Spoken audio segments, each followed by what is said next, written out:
Hello everyone, ఈ vlog Sunday రోజు vlog. ఇంకా సండే రోజు పిల్లలకి హాలిడే కదా, నేను ఏమేమి రెసిపీస్ చేశాను అనేది మీతో షేర్ చేసుకుంటాను. ఇంకేంటంటే సండే పిల్లలకి హాలిడే కాబట్టి కొంచెం లేట్గానే లేస్తాము మనము. ఇంకా 8:30 అట్లా అవుతుంది. ఇంకా అప్పుడైతే వాకిలి కడిగి ముగ్గు పెడుతున్నాను. ఇంకా సండే ఒక్కరోజు మనకి అట్లా కొంచెం రిలాక్స్ అవుతాం అన్నట్టు. కాకపోతే ఈ లేట్ అనేది తర్వాత మనకి కొంచెం టెన్షన్ అవుతూ ఉంటుంది. ఎందుకంటే అంతా లేట్ అయిపోతుంది. ఇంకా డే మొత్తము వంట చేయడం కానీ తినడం కానీ మొత్తం లేట్ అయిపోతూ ఉంటుంది. కాకపోతే ఇంకా ఆ రోజు అంతా వర్క్ ఉంటుంది అన్నట్టు. ఈ లేట్ అనేది ఆ రోజు మధ్యలో కూడా ఆఫ్టర్నూన్ కూడా రెస్ట్ తీసుకోకుండా వర్క్ ఉంటూనే ఉంటుంది. ఇంకా బ్లాగ్లోకి వెళ్తే మార్నింగ్ లేవగానే వాకిలి గడిగైతే ముగ్గు పెడుతున్నాను. ఇంకా ఈ సండే నాన్ వెజ్ రెసిపీస్ ఏం ఎక్కువగా చేయలేదు. ఎందుకంటే 31st నాన్ వెజ్ తిన్నాము. ఇంకా ఫస్ట్ 31st కర్రీస్ ఇంకా ఫ్రైడే రోజు వరకు ఉండే. ఇంకా అందుకోసమే నాన్ వెజ్ అయితే బోర్ కొట్టేసింది. ఇంకా అసలు తినొద్దు అని అయితే ఫిక్స్ అయిపోయినాము. ఇంకా లేట్గా లేవడం వల్ల ఆ రోజు బ్రేక్ఫాస్ట్ కూడా లేట్ అయిపోయింది. ఇంకా బ్రేక్ఫాస్ట్కి నేనేం చేసిన అనేది మీతో షేర్ చేసుకుంటాను.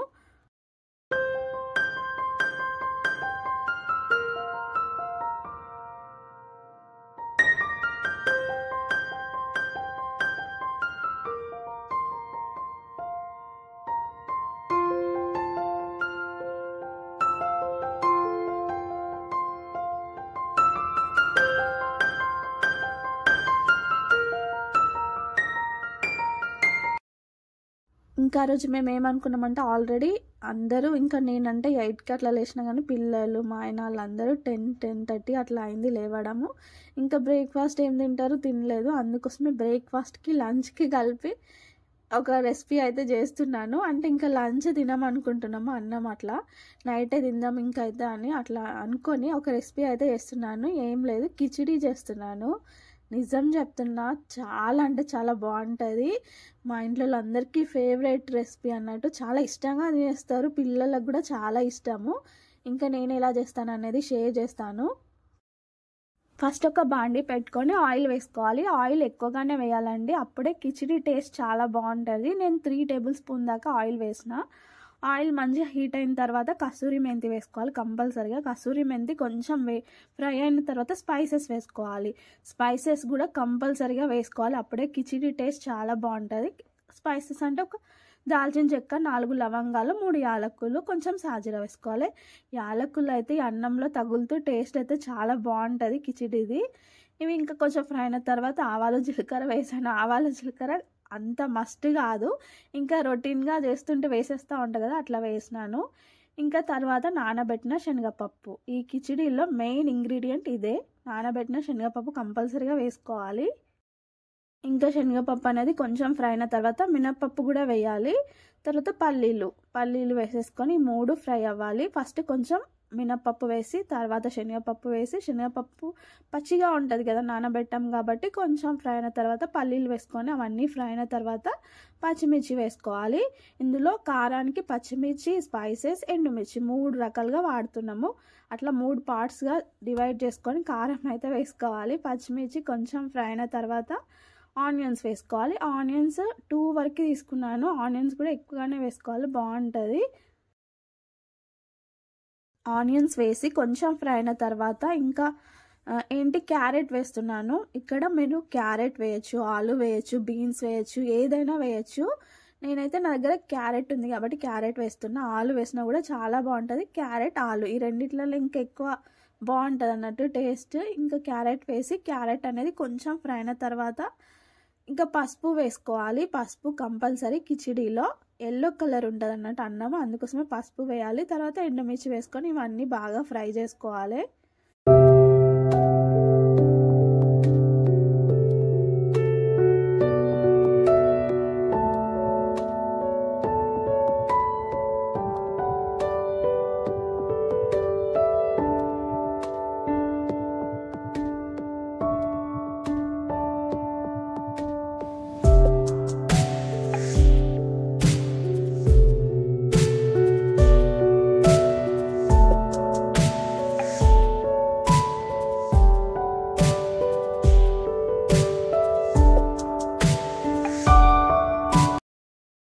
ఇంకా అవన్నీ ఫ్రై అయిన తర్వాత వాటర్ వేసుకోవాలి. వాటర్ ఎలా అంటే ఇప్పుడు ఈ కిచిడిని మనం కంట్రోల్ బియ్యం లేదా రేషన్ బియ్యం వస్తాయి కదా వాటితో చేస్తాము. ఇంకా మనము మంచి రైస్ అంటే సోనా మసూరి రైస్, బాస్మతి రైస్తో చేసినా కూడా అంత టేస్ట్ రాదు. కంట్రోల్ బియ్యం ఉంటాయి కదా వాటితో చేస్తేనే బాగుంటుంది. ఇంకా మీరు ఏ రైస్తో చేసినా మీకు ఆ టేస్ట్ అనేది రాదు. ఇంకా మనం ఈరోజు కిచిడి చేద్దాం అనుకుంటే 1 అవర్ ముందు రైస్ని అయితే నానబెట్టుకోవాలి, కంపల్సరీగా నానబెట్టుకోవాలి. ఇవి మంచిగా నానిన తర్వాత వేసుకోవాలి. ఇంకా వాటర్ వేసిన తర్వాత సాల్ట్ వేసుకొని వాటర్ మంచిగా బాయిల్ అవుతున్నప్పుడు ఈ రైస్ని వేసుకోవాలి. అంటే వాటర్ 1 గ్లాస్ రైస్కి 1.5 గ్లాస్ వాటర్ వేసుకోవాలి. ఇంకా తర్వాత ఈ నానబెట్టిన రేషన్ బియ్యం ఉంటాయి కదా అవి వేసేసి బాగా ఉడికించుకోవాలి. ఇంకా సాల్ట్ అనేది పర్ఫెక్ట్గా చూసుకోండి. తర్వాత రైస్ని వేసేసి మూత పెట్టేసి బాగా ఉడికించుకోవాలి. అందులో ఉన్న వాటర్ అంతా పోయి దగ్గరికి వచ్చేదాకా ఉడికించుకొని మొత్తం వాటర్ పోయిన తర్వాత సిమ్లో పెట్టేసి దమ్ చేసుకోవాలి అంతే.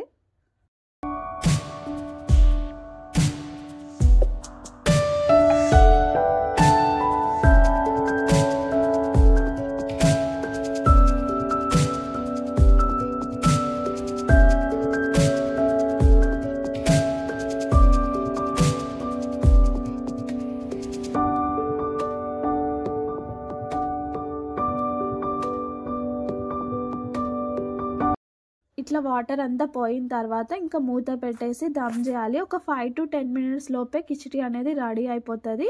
మళ్ళీ ఒకసారి మూత తీసి ఒకసారి కలపండి. కలిపిన తర్వాత ఇంకా స్టవ్ ఆఫ్ చేసుకోవడమే. వేడి వేడిగా ఎంత బాగుంటుంది తెలుసు అసలు. నిజంగా రేషన్ బియ్యంతో చేస్తేనే ఆ టేస్ట్ వస్తుంది, ఇంకా వేరే అసలు రానే రాదు. చాలా బాగుంటుంది. చూసారా రెడీ అయిపోయింది. మెత్తగా ఉండద్దు అట్లాగని గట్టిగా ఉండద్దు, కరెక్ట్గా ఉండాలి, అప్పుడే బాగుంటుంది. మెత్తగా ఉన్నా కూడా మనకి ఆ ఫ్లేవర్ తెలియదు. ఇంకా మ్యాంగో చట్నీతో తిన్నామంటే అది అంతే. మా మార్నింగ్ బ్రేక్ఫాస్ట్ అనాలా లంచ్ అనాలా సండే రోజు అయితే ఇదే. ఇంకా లంచ్ ఏం చేయలేదు ఎవ్వరు. చాలా ఫుల్ స్టమక్ ఫుల్ అయిపోతుంది. కంపల్సరీగా ఈ రెసిపీ ట్రై చేయండి. ఇంకా స్పైసెస్ అట్లా వేసినాం కదా ఘాటుతో మంచిగా చాలా బాగుంటుంది. కోల్డ్ అట్లా అయినప్పుడు ఈ చలికాలంలో అయితే ఇంకా మంచి స్పైసీగా టేస్ట్ అయితే చాలా బాగుంటుంది.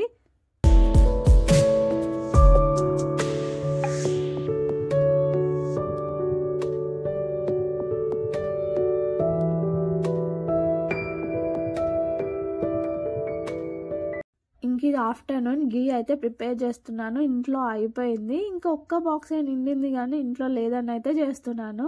ఇంకా చాలామందికి తెలిసే ఉంటుంది కదా ప్రాసెస్, చాలా ఈజీ.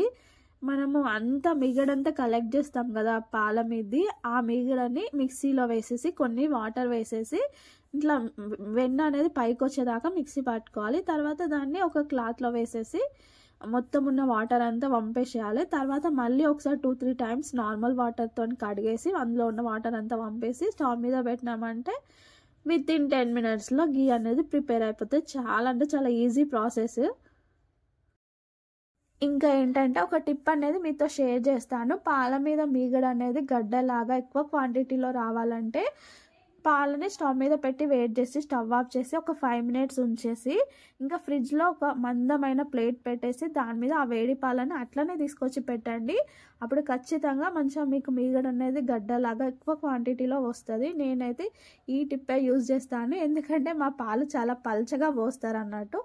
అట్లా పల్చగా పోసే పాల వాళ్ళ దగ్గర నుంచి కూడా మనం నెయ్యి అనేది చేయాలంటే ఇట్లా ఈ టిప్ కంపల్సరీగా యూజ్ అవుతుంది. లేకపోతే అస్సలు బయట పెట్టేసామంటే మీగడ అనేది కనిపించదు, నెయ్యి అనేది రాదు. ఇంకా ఖచ్చితంగా నేను ఇంట్లో ఇట్లనే చేస్తాను. మీకు కూడా యూజ్ అవుతుందని షేర్ చేస్తున్నాను.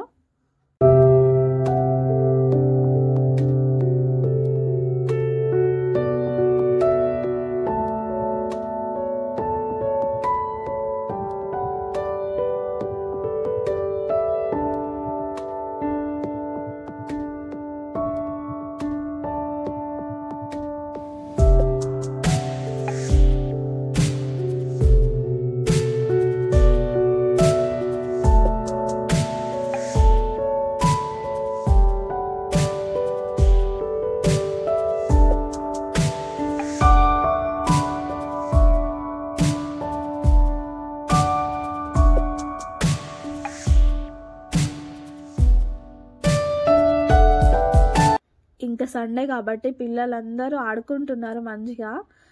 వీళ్ళకి ఏంటో స్విట్ గేమ్ పిచ్చి పట్టింది. అందులో ఉన్న గేమ్స్ అన్నీ ట్రై చేస్తున్నారు. ఇంక ఇదొకటి ఉంటుంది కదా షుగర్ది, అంటే కట్ చేయాలి అట్లా, ఆ గేమ్ని అయితే ట్రై చేస్తున్నారు. బిస్కెట్స్ తెచ్చుకున్నారు, దాని మీద షేప్స్ అన్నీ ఇట్లా గీసేసి దాన్ని కట్ చేయడం అన్నట్టు. ఫెయిల్ అయిన వాళ్ళు అవుట్. ఈ గేమ్ అయితే ఆడుతున్నారు. స్వీట్ గేమ్లోని గేమ్స్ అన్నీ ట్రై చేస్తున్నారు వీళ్ళు.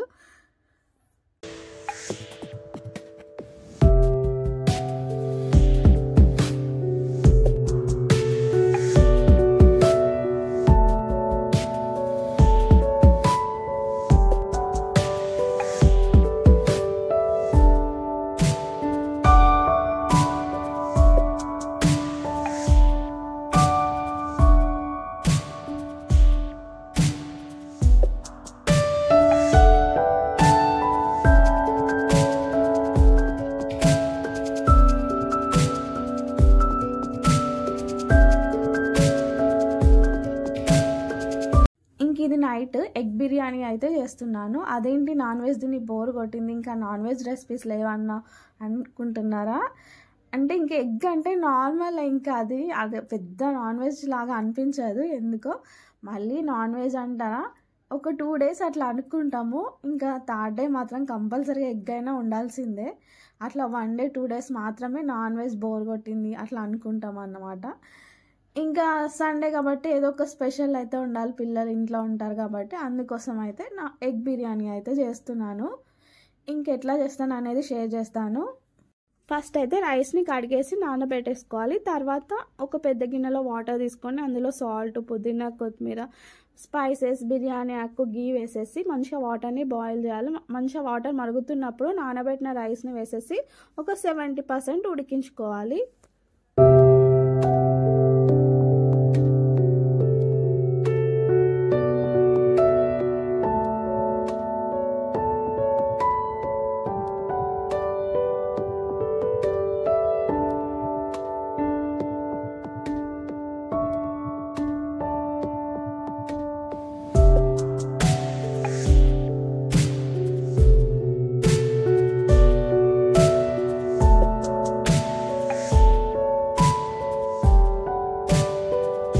ఇంకా బిర్యానీ అంటే ఖచ్చితంగా ఫ్రైడ్ ఆనియన్స్ ఉండాలి. అందుకోసమే ఫస్ట్ పెద్ద గిన్నె పెట్టుకొని అందులో ఆయిల్ వేసేసి ఫ్రైడ్ ఆనియన్స్ అయితే చేస్తున్నాను.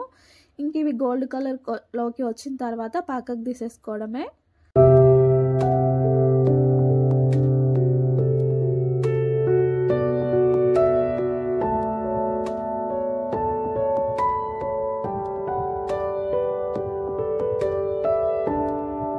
ఇంకా ఫ్రైడ్ ఆనియన్స్ అన్నిటిని పక్కకు తీసుకున్న తర్వాత అదే బాండీలో కొంచెం పసుపు, ఉప్పు, కారం వేసేసి మనం ఎగ్స్ని ఉడికించి పెట్టుకుంటాం కదా, ఆ ఎగ్స్ని కొంచెం ఘాట్లు పెట్టేసి కొంచెం అంటే లైట్గా ఫ్రై చేసుకోవాలి. అంటే పచ్చిగా ఉండకుండా మనం ఎగ్ బిర్యానీలో కొంచెం క్రిస్పీగా ఉండాలంటే ఇట్లా ఫ్రై చేసుకోవాలన్నమాట.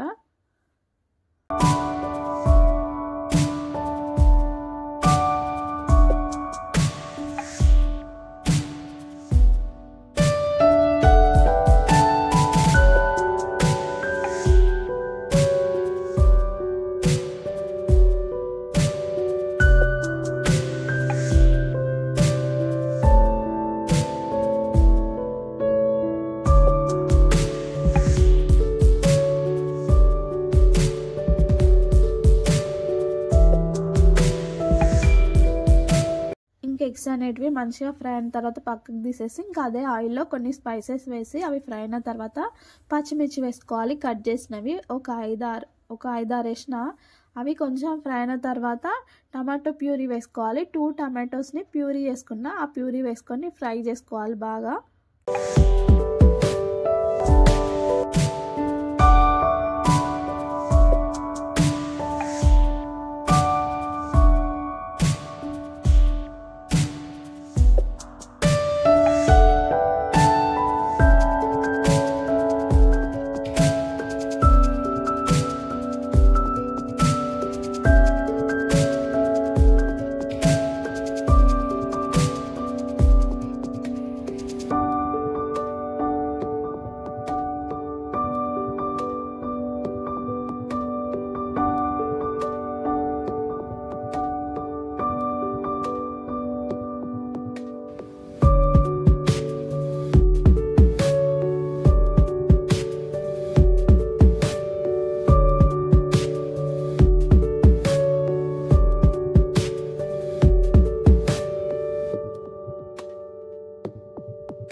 ఇంకా టమాటో ప్యూరీ అనేది ఆయిల్లో మంచిగా ఫ్రై అవుతున్నప్పుడు కారం, ఉప్పు, మసాలా, గరం మసాలా, బిర్యానీ మసాలా వేసి బాగా ఫ్రై చేసుకోవాలి.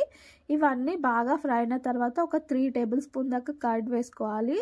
మనము కర్డ్ అనేది మంచిగా ఎక్కువగా వేస్తేనే బిర్యానీ అనేది జ్యూసీగా వస్తుంది.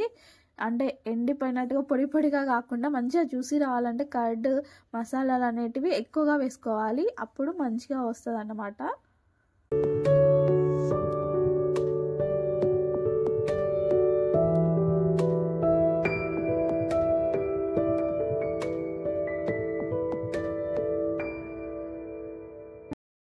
ఇంకా అంతా మంచిగా ఫ్రై అయిన తర్వాత కొత్తిమీర, కొన్ని ఫ్రైడ్ ఆనియన్స్ వేసేసి ఇంకా మనం ఉడకబెట్టి ఫ్రై చేసుకున్నాం కదా ఎగ్స్ని వేసుకొని కాసేపు ఫ్రై చేసుకోవాలి. ఈ మసాలా అంతా ఎగ్స్లోకి అబ్జర్వ్ అయ్యేదాకా ఒక 5 to 10 minutes బాగా ఫ్రై చేసుకోవాలి.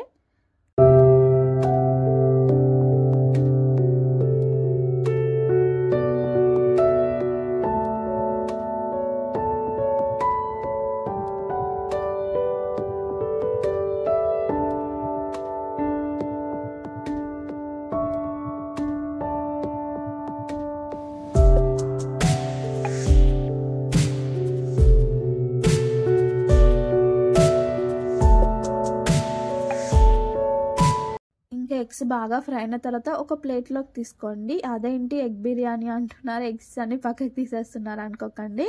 ఇప్పుడు మనం రైస్ అవన్నీ వేస్తాం కదా, తర్వాత ఫైనల్గా కలిపేటప్పుడు కొంచెం మధ్యలోకి ఇరిగిపోయే ఛాన్సెస్ ఉన్నాయి. దానివల్ల మనం కరెక్ట్గా తినేటప్పుడు బాగుండదు, మొత్తం మిక్స్ అయిపోతుంది ఎగ్ అంతా. అందుకోసమే లాస్ట్లో పైన వేసేసి మళ్ళీ మిక్స్ చేసుకున్నామంటే ఎగ్స్ అనేటివి విరిగిపోకుండా కరెక్ట్గా ఉంటాయి అన్నమాట.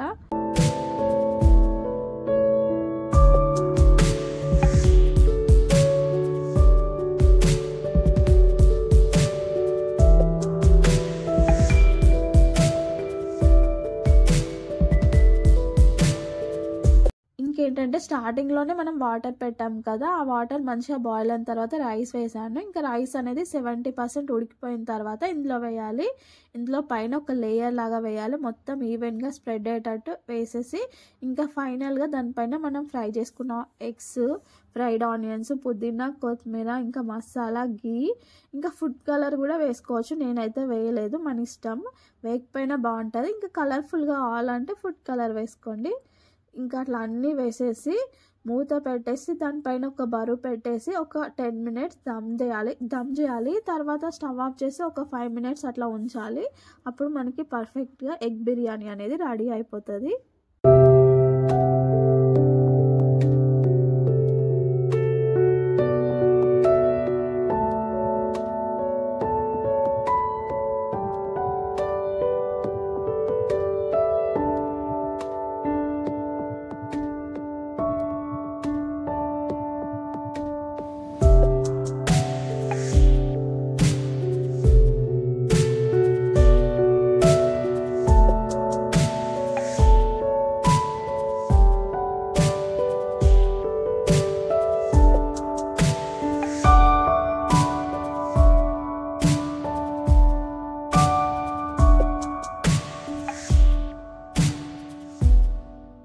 ఇంకా మూత తీసి చూస్తే పర్ఫెక్ట్గా ఎగ్ బిర్యానీ అనేది రెడీ అయిపోయింది. ఇట్లా కలిపేటప్పుడు ఎగ్స్ విరిగిపోతాయని కింద వేయలేదు, ఇట్లా పైన వేసాను అంతే. టేస్ట్ అయితే చాలా బాగుందండి, పిల్లలకు కూడా చాలా నచ్చింది. ఇంకా ఈ రోజుకి ఇదే వ్లాగ్. ఈ వ్లాగ్ కనుక నచ్చితే లైక్ చేయండి, మీ ఫ్రెండ్స్కి షేర్ చేయండి అండ్ సబ్స్క్రైబ్ చేసుకోవడం మాత్రం మర్చిపోవద్దు. మరొక వ్లాగ్తో మీ ముందుకు వస్తాను. అంతవరకు బాయ్.